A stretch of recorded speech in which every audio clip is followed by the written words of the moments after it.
Well, hello there, Betty. How are you today? Good. That's good. You know what? It's a special day for you because yesterday was the last. Last day of school. So today is the first day of your Summer vacation, and here you are, and we're together, and this is pretty exciting. Well, we're going to do this at this hour, which is a little bit different from our general hour, and then we're hoping others will get to see It's it. Friday because, we're doing this on Friday because I'm going to a lake house tomorrow, so I can't do it tomorrow. That makes sense. So that's exactly what's happening. So we're going to do, we're going to get started here with looking at the next part of our story in the Apocrypha from Ezra. It's really fun because we get to see our good old friend again by the name of Zerubbabel. Remember?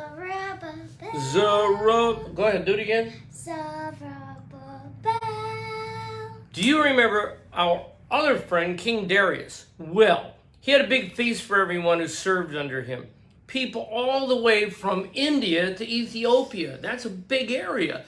After this really big feast, his 3 bodyguards decided to have a contest.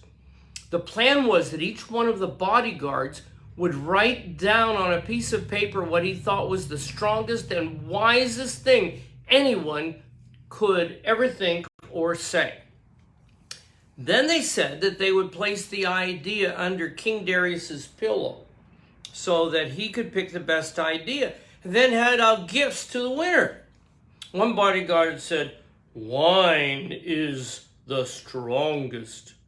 Another one said, No, the king is the strongest. Now the third one said, well, women are the strongest, but truth conquers all. So when the king woke up from a good night's sleep, he found the letters under his pillow. He read them, all 3 of them. Then he went to his throne room and he sat in his throne. Good place to have a throne, isn't it? Throne room. Once he had all of his important people near him in his throne room, he asked that the 3 bodyguards come in and explain why they wrote what they had written. Well, the first man explained why wine was the strongest because it can control anyone, no matter whether they're rich or poor. You know, a little too much to drink. Yeah. The second man explained that the reason he thought the king was the strongest was because everyone had to do whatever the king said to do. Well, the third bodyguard by the name of Zerubbabel. Explained that the reason that women in the truth were strongest, and even stronger than wine, and even stronger than the king, is that everyone has a mommy, and that includes every man who plants grapes that make the wine, and every man who becomes a king. Plus, he said, when a man sees a beautiful woman, when he's older, he runs after her and tries to go out on a date with her. Well, in fact, he said most men will leave their mom and dad and run off with a beautiful woman. Zerubbabel then gave a few examples of kings that even listened carefully to the words of the favorite women in their lives. He went on to say that one of the reasons truth is so strong, Betty, is that there is injustice in wine and in kings and even in women, but the truth can be truth even if there isn't any wine or kings or women. And he ended by saying this. What did he say? Praise be to the God of truth. Praise be to the God of truth. Well, what does Zerubbabel had to say excited the people so much that they started shouting. Here's what they started shouting. Great is truth.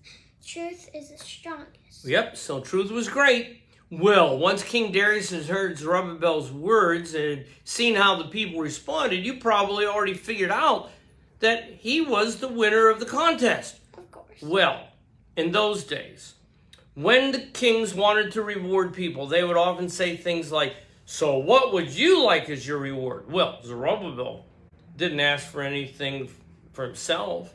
Instead, he reminded King Darius of what the king had said he would do once he became king. King Darius had promised that he would rebuild Jerusalem and that he would send back all of the vessels that had been stolen, the ones that King Cyrus had set aside.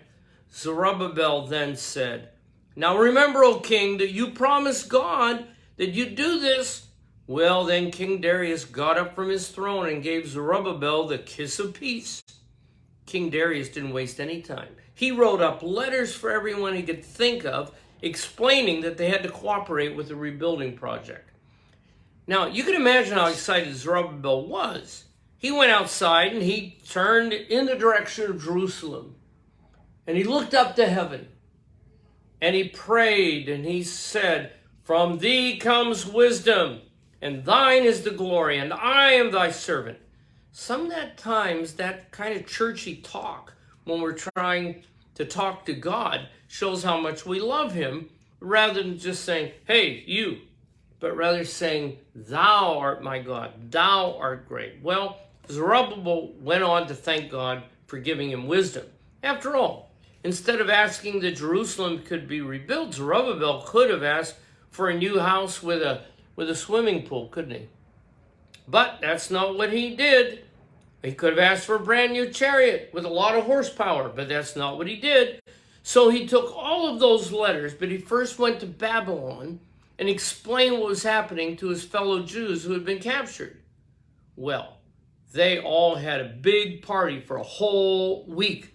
They were really excited, and I guess they were really impressed with the wisdom of Zerubbabel, and also happy that King Darius liked Zerubbabel's answer.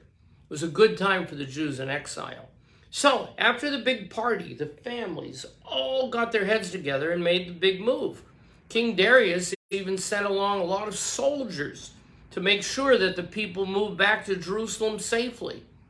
Now, just in case you think of this move as a small group of people, Betty, the book of Ezra from Apocrypha that we're studying tells us that the group was made up of Israelites from 12 years old, not counting male and female slaves.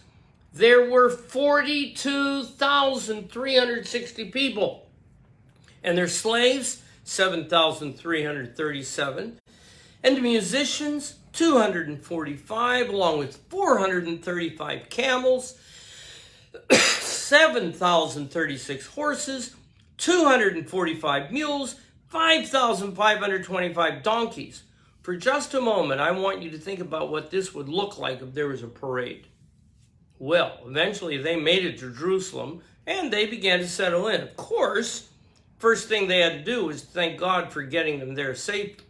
So they had a big liturgy, and were especially happy to celebrate one of their holy days called the Feast of Tabernacles. Zerubbabel was ready to get busy, and so he gathered everyone he could get to get the temple rebuilt. Even some of his enemies offered to help rebuild the temple. But Zerubbabel said, "Thanks, but no thanks." Thanks, but no thanks to his enemies. But sometimes when you say thanks, but no thanks, that does not make people feel very good. So some of the enemies interrupted the rebuilding project, which made Zerubbabel very sad. But the governor general of Syria and Phoenicia came by, and he saw the rebuilding being done, and he wanted to know who'd given them permission for them to rebuild. So the governor general wrote a long but very polite letter to King Darius to find out if he had really given permission to the Israelites to rebuild the temple.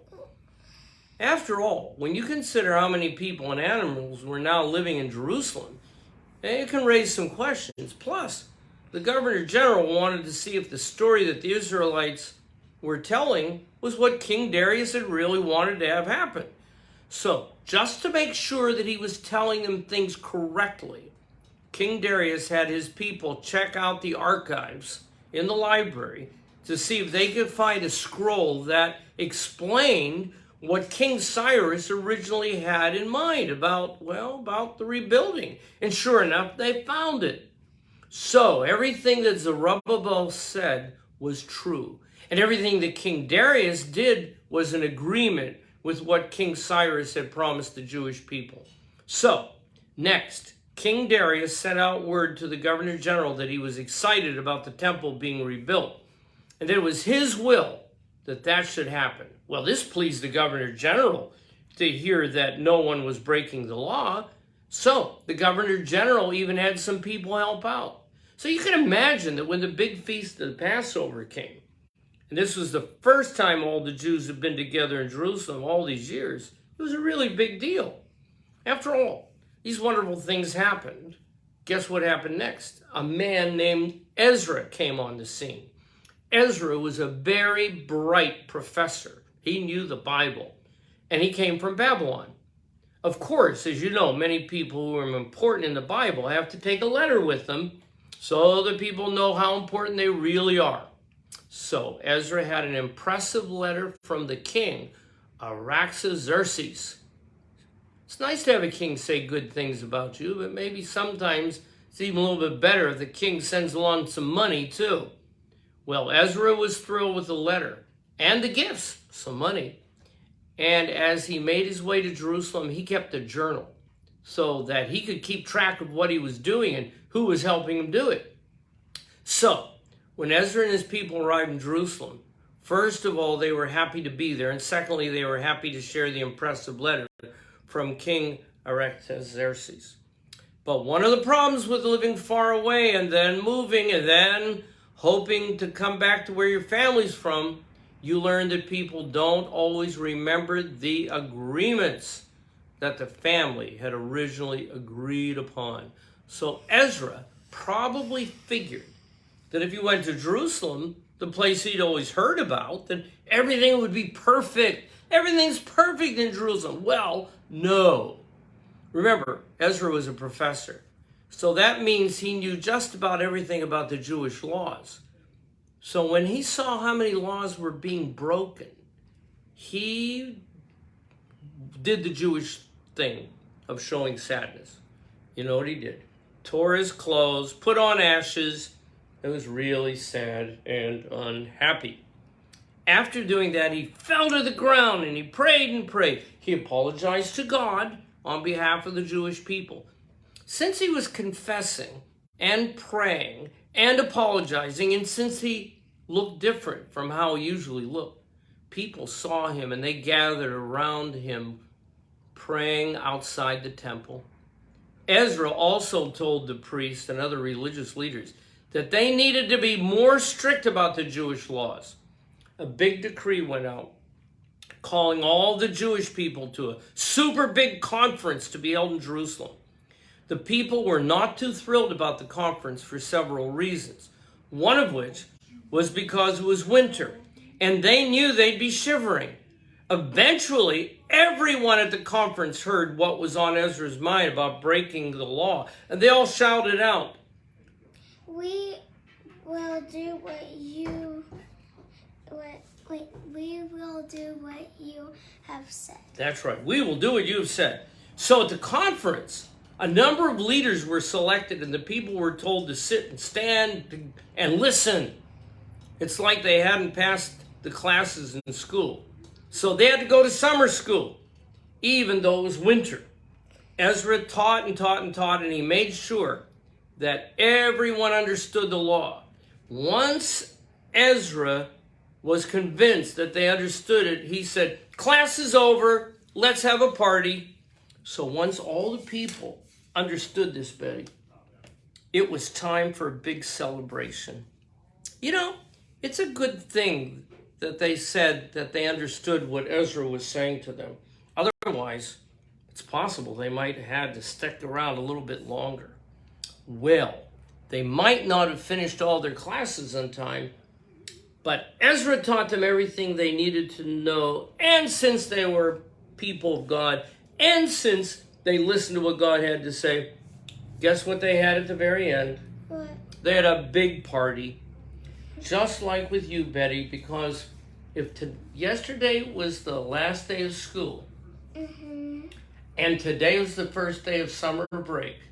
Yes, and then tomorrow would be, Saturday would be 2 days